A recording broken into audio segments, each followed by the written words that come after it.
Assalamualaikum warahmatullahi wabarakatuh. Nama saya Nada Aulia. NIM saya 0104182068. Saya dari Manajemen Dakwah B semester 7 UIN Sumatera Utara. Nah, tugas ini merupakan tugas kedua, yakni berjudul Pemberangkatan Perjalanan Haji dan Umroh dengan dosen pengampu Bapak HM Iqbal Abdul Muin LCMA. Bagian B, yaitu pemberangkatan. 1. Kegiatan sebelum berangkat.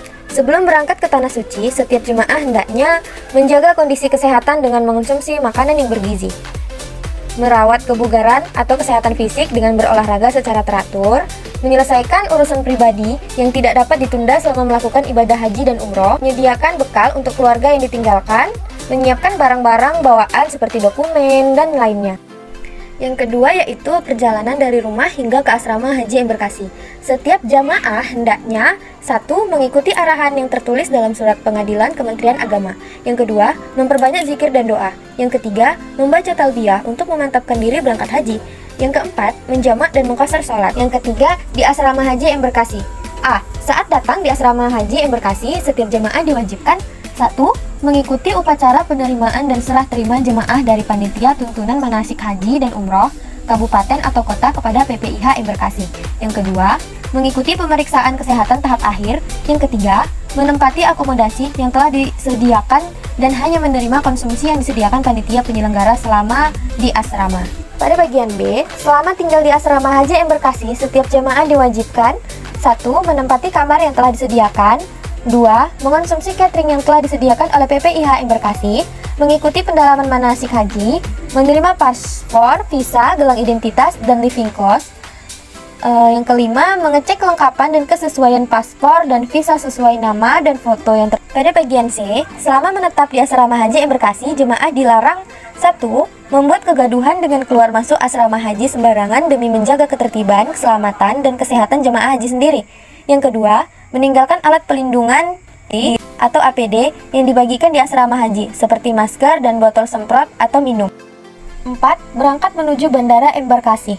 Saat berangkat menuju Bandara Embarkasi, setiap jamaah hendaknya yang pertama, menaiki bus dengan tertib dan teratur sesuai dengan regu dan rombongan.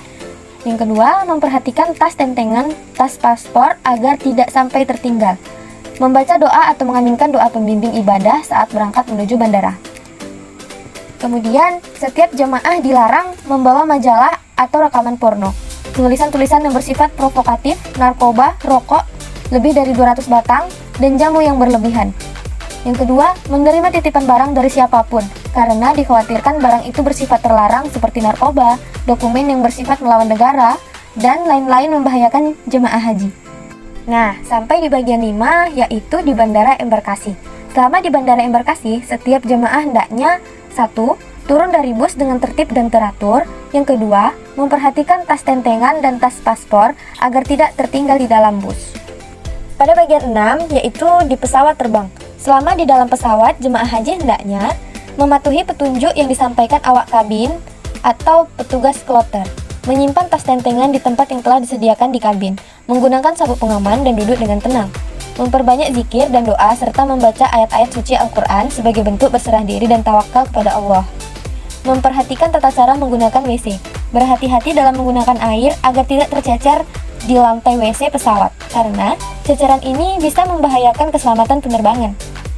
Kemudian, melihat petunjuk bila hendak buang air kecil atau besar. Misalnya, duduk di atas kloset, menggunakan tisu yang tersedia untuk menyucikan diri, membasahi tisu dengan air keran. Bila masih ragu, jangan segan meminta tolong kepada awak kabin atau petugas kloter. Yang terakhir, bersuci dengan cara bertayamum. Nah, telah sampailah kepada yang terakhir, yaitu sholat di perjalanan. Sholat di perjalanan dapat dilakukan dengan cara jamak dan qashar. Sholat ini merupakan kemudahan dari Allah Subhanahu wa Ta'ala sejak jemaah haji meninggalkan rumah sampai kembali ke tanah air.